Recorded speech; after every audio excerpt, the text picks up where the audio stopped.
یہ دراصل ایک سیڑھی ہے. جس طرح اللہ نے اظہار کر کے تنزل کیا تو انسان تک آ گیا ہے نا. ذات سے صفات، صفات سے اسما، ابھی نیچے آ رہا ہے تنزل، یہ ہے ڈاؤن فال.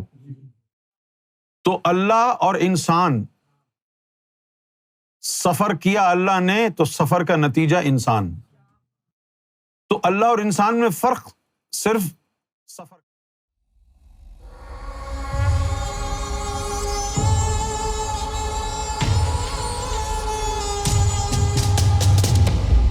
اللہ تعالیٰ نے جو عظمت والی تعلیم ہے اس کا صرف قرآن میں ایک پہلو بتایا ہے.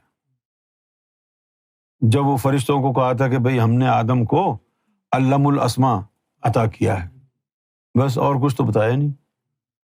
اس نے یہ بتایا نہیں کہ وہ اپنے آثار بھی عطا فرماتا ہے. یہ نہیں بتایا کہ وہ اپنے افعال بھی عطا کرتا ہے.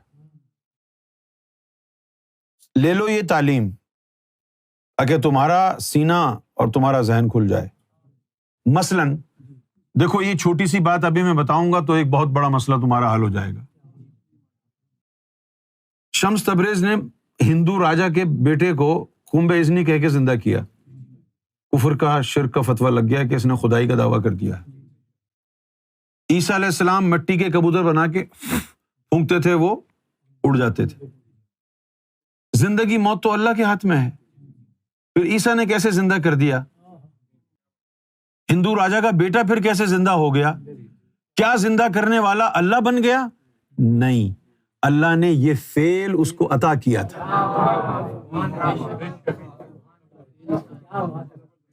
مردے کو زندہ کرنے والا اللہ نہیں بنتا. یہ زندگی موت اللہ کے ہاتھ میں ہے. اب اللہ کی مرضی پر منحصر ہے کہ انبیاء اور اولیاء میں سے کس کو اپنا یہ فعل عطا کر دے. اگر وہ خدا ہوتا، شمس تبریز زندہ تو مردے کو کیا، اگر وہ خدا ہوتا تو وہ خود نہ مرتا. پھر خود مر جانے والے نے، خود فانی نے کسی کو زندگی کیسے دی؟ کہ وہ اللہ کا فعل اللہ نے اس کو عطا کیا تھا.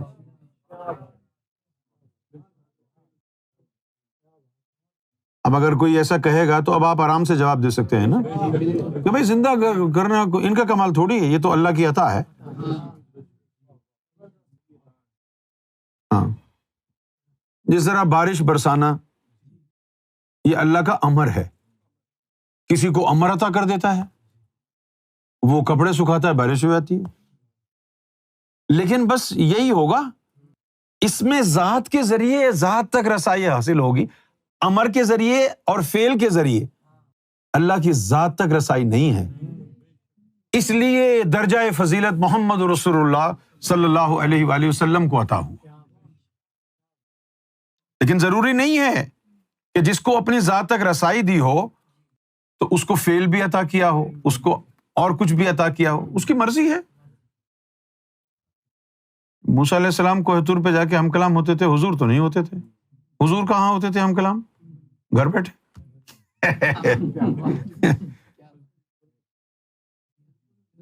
نبی پاک صلی اللہ علیہ وسلم کی شان ملاحظہ فرمائیے کہ آپ اپنی زوجہ محترمہ بی بی عائشہ کے پہلو میں دراز ہیں،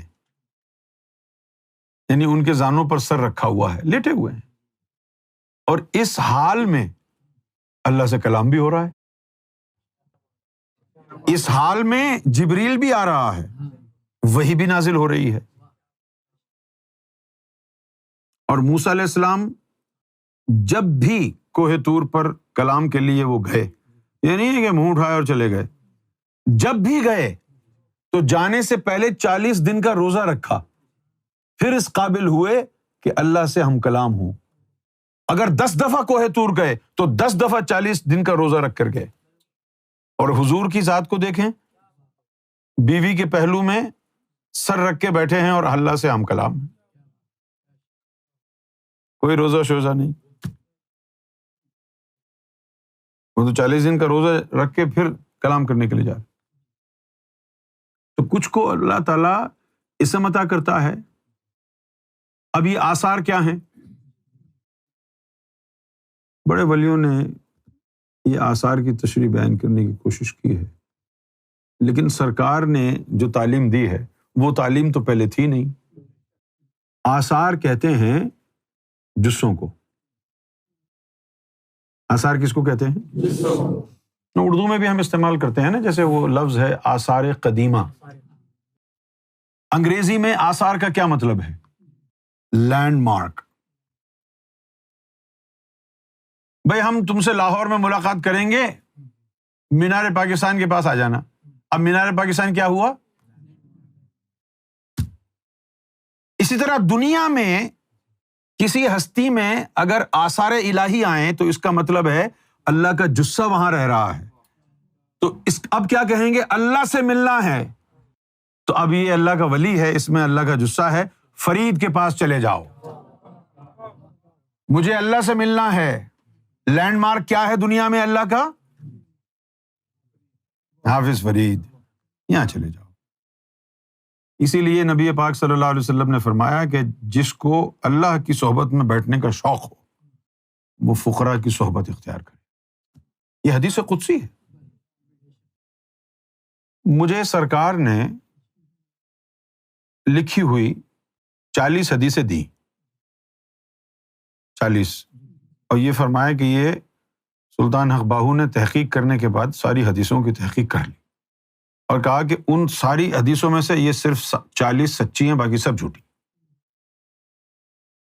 ان 40 حدیثوں میں سے یہ ایک حدیث ہے کہ جس کو اللہ کی صحبت اختیار کرنی ہو وہ کسی فقیر کی مجلس میں چلا جائے۔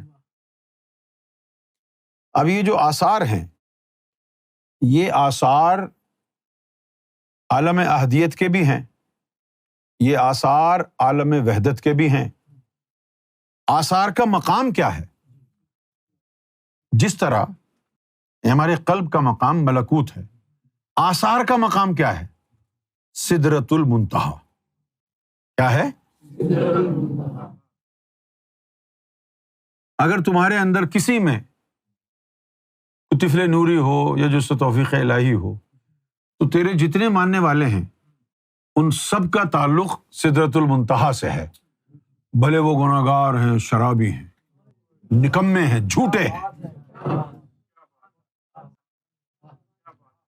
اگر اس نے تجھے جوڑا ہوا ہے اپنے سینے سے، اگر یہ بہت بڑا اگر ہے، جوڑا ہوا ہے، اس کا ثبوت کیا ہے؟ قلب کا جاری ہونا۔ اگر دل اللہ اللہ میں لگ گیا ہے تو نسبت جڑی ہوئی ہے۔ اگر دل اللہ اللہ میں لگ گیا ہے، اب اس کی رسائی سدرۃ المنتہا تک ہے تو بھی وہیں تک ہے، جہاں وہ وہاں تو۔ یہ آثار ہیں۔ آثار کے بعد پھر نچلا درجہ ہے تنزلی کا، آیان۔ اس کے بعد پھر جو ہے، اب آیان کیا ہے چلو جانے دو، پھر اس کے بعد انسان ہے۔ تو 6 عالم ہیں، 7واں عالم انسان خود ہے۔ کتنے عالم ہیں؟ 6، اور 7واں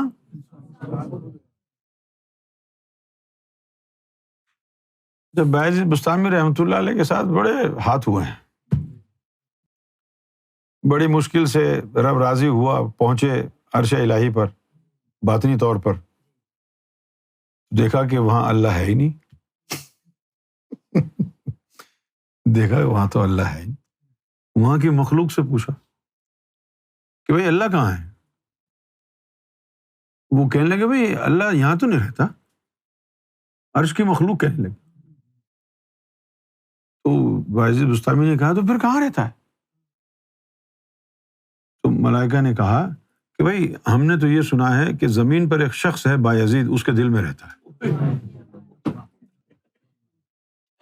ملائکہ کہنے لگے یہاں تو نہیں رہتا اللہ۔ وہ کون سی چیز تھی جو وہاں پہنچی تھی؟ وہ ان کا صفاتی طفل نوری تھا۔ اب عرش بھی 7 ہے نا، 7۔ ایک عرش عزیز ہے، ایک عرش مجید ہے، ایک عرش اعلیٰ ہے، ایک عرش اولیٰ ہے، ایک عرش اعظم ہے، ایک عرش معلیٰ ہے. کتنے سارے عرش ہیں. یہ جو صفاتی والے ہوتے ہیں یہ پہلے درجے کا عرش ہے، وہیں سے اللہ تعالیٰ ان کو ٹرخا دیتا ہے. چلو میں باعزت کے دل میں رہتا ہوں. وہ اوپر بیٹھ کے ہنس رہا ہوتا ہے. یہ دراصل ایک سیڑھی ہے. جس طرح اللہ نے اظہار کر کے تنزل کیا تو انسان تک آ گیا ہے نا. ذات سے صفات، صفات سے اسما، ابھی نیچے آ رہا ہے. تنزل یہ ہے ڈاؤن فال. یوں سمجھیں کہ بھئی ایک بیگ ہے، اس بیگ میں سے اللہ نے چیزیں نکالنا شروع کی. اس خزانے سے ایک چھوٹی سی گٹھری آئی، اس گٹھری کو کھولا، اس میں سے ایک اور چیز نکلی، پھر اس سے ایک اور چیز نکلی، پھر اور چیز نکلی، آخر میں وہ چیز انسان ہو گئی. تو اللہ اور انسان سفر کیا اللہ نے، تو سفر کا نتیجہ انسان. تو اللہ اور انسان میں فرق صرف سفر کا ہے، اس لیے اس کو راہ سلوک کہتے ہیں. کیا کہتے ہیں؟ ہاں، اسی کو کہتے ہیں سبیل. سبیل کا مطلب راستہ ہوتا ہے نا. کیا ہوتا ہے؟ تو اب وہ ڈاؤن فال ہے. جیسے کہ آپ سیڑھیوں سے نیچے آ رہے ہیں، اب آپ نے اوپر جانا ہے تو کیا کریں گے؟ جس سیڑھی سے نیچے آئے تھے اسی سے اوپر جائیں گے. صحیح ہے. اچھا، اب جس کے پاس رب کا دیا ہوا کچھ بھی نہیں ہے تو بس وہ نیچے سے اوپر جانے کی کوشش کرے گا. اور جن کو اللہ تعالیٰ نے اسم عطا کر دیا تو اسم جو ہے وہ تو تیسرے نمبر پر ہے اوپر سے جب آتے ہیں. تو 4 سیڑھیاں اس کی جم کر کے خود ہی پہنچ گئی اوپر. اگر اس میں ذات آ گیا تو ذات سے صفات، صفات سے اسما کا ظہور. اگر تجھے اسم مل گیا تو تیری ترقی وہاں ہو گئی نا. اب تو اس درجے پہ پہنچ گیا جہاں اسما کا ظہور ہوا تھا. اسما کے بعد صفات اور پھر ذات ہے. اب ڈیپینڈ یہ کرتا ہے کہ اسماء الہی میں سے تجھے اسم کون سا ملا ہے. اگر صفاتی ہے تو اس کے بعد درجہ بھی صفات کا ہے، اور ذاتی ہے تو پھر صفات کے اوپر سے گزرتا ہوا ذات تک پہنچ جائے گا.